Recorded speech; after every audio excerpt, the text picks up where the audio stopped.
Swiss steak, take one. Okay, there we go. There we go. I'm so excited when something turns out. Here we got a little chives going on, or I would normally have done it. Yeah, sorry, I can't lift it. I don't have long enough arms to push it back. Okay, hey babe, cheers. Cheers. Swiss steak, baby. All right, Michigan style. I've got about 2 pounds, 2.5 pounds of bottom round steak. 2 stalks of celery chopped up here. I only put 1 carrot, but I have 1 carrot and about 1/2 of a large onion chopped.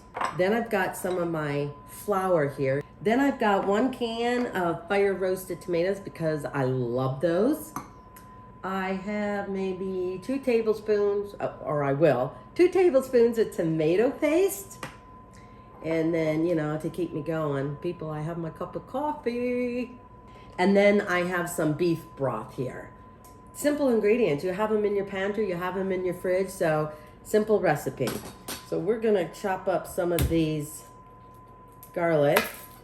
Depending on the size of your cloves, I'd say maybe 2. If you got really, little ones, maybe 3. Sometimes with chicken, I'll use the flat side or something like that, but so I'm gonna do a little bit of both sides. So here we go. We're gonna put a little flour. And we're definitely gonna put a little salt in the flour. I'm gonna do this. Just make sure you really flour it, dust it. Okay, let's go get the Swiss steak, or the bottom round steak, because it is done over here on the stove. Because you definitely don't want to finish cooking it as you're searing it, because this is a tougher kind of meat, so you want the meat to continue to cook and get all that flavors from the sauce. So I'm just gonna put those right here. In the meantime, I have 2 tablespoons of flour right here. Normally I just pour this in, so what, 3 tablespoons of beef broth. And I try and get low sodium. Okay, we might as well just add my tomatoes in here. So 1 can of fire roasted tomatoes, a couple of tablespoons of tomato paste. Oh, you know what I should do? Sorry guys. If you want to save a pan, because I made the mistake of not doing the carrots and onions and celery in here on the stove, I'm gonna go ahead and cook a little bit of this tomato paste in with the carrots, onions over here, and then we're gonna add everything to here, okay? So that was what, 1 tablespoon? You only need about maybe 2 at the most. Look at how rich that looks. That's why you wanna cook a little bit of your tomato paste, so you get kind of that rustic, kind of, the tomato is cooked out a little bit, but it creates lots of flavor, but it's also incorporated with your veggies.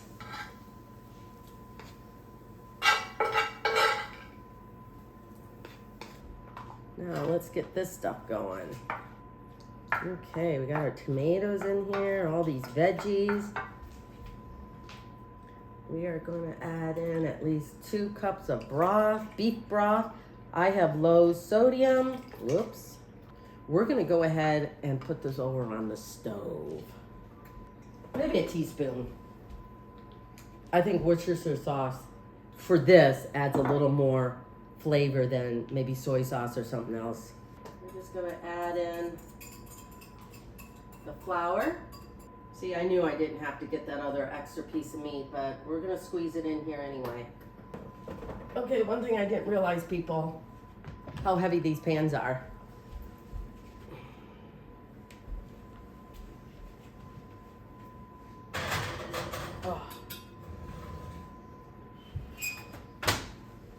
Okay, there we go.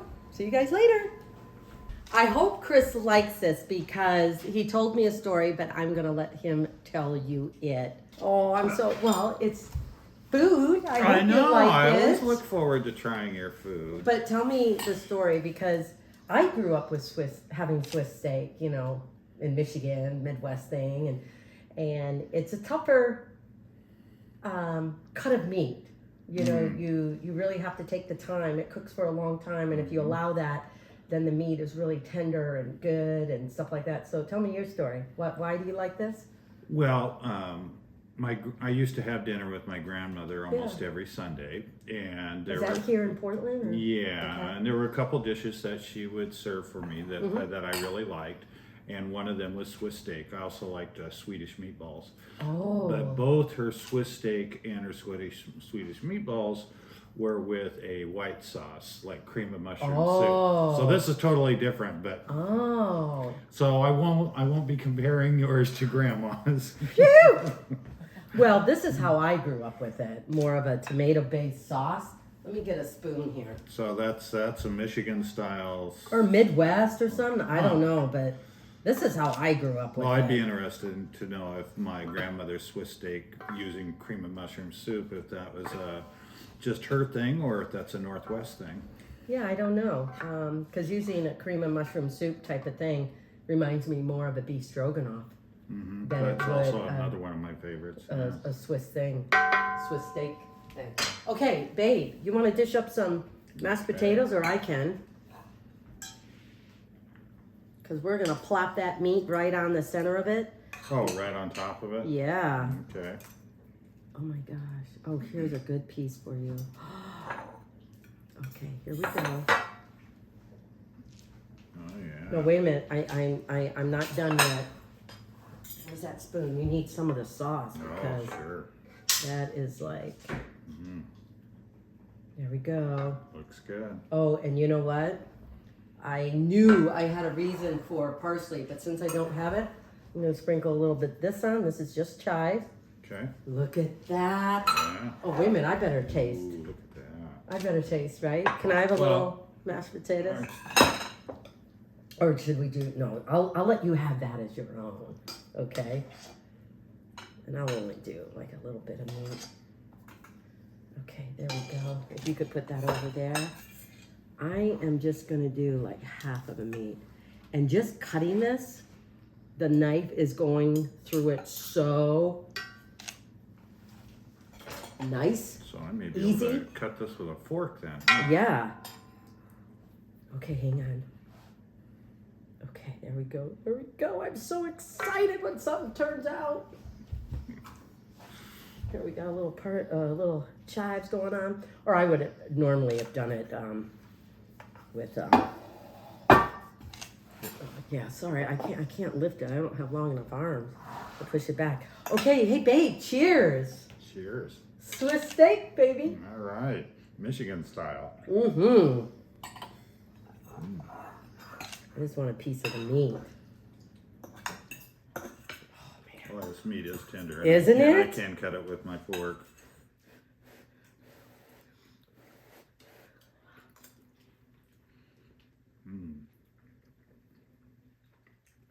Is it okay?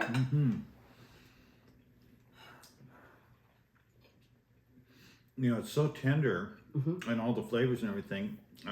It reminds me of stew meat. Yeah. You know, Yeah.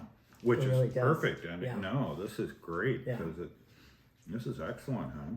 And you know, a lot of dishes are a version of something else. Because you're right, this is kind of like a pot roast. Yeah. Or, you know, something like that served over this. But we're having it more of a Swiss steak. Maybe it's a different kind of meat that we're using. This is like a bottom round.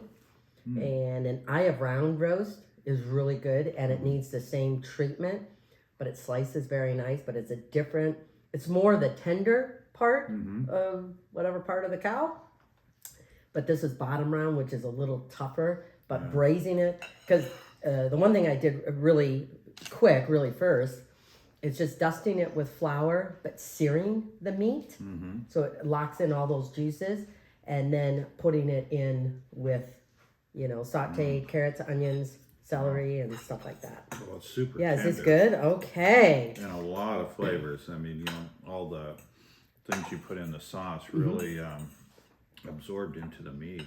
This is excellent. And to me, these are just basic potatoes, which I like because the potatoes complement it without having two separate items here. Oh, good, babe! See, that's my love language. It is. is cooking. Well, you're gonna have to make this again. Okay. Put this on my favorite list. Okay. So I hope you make it. This is just my version of it. Again, you can change it up to make it your own, but if he likes it, then I'm loving it. Highly recommended. So yeah. So from my little kitchen to yours, thanks for joining me. Bye. Mm.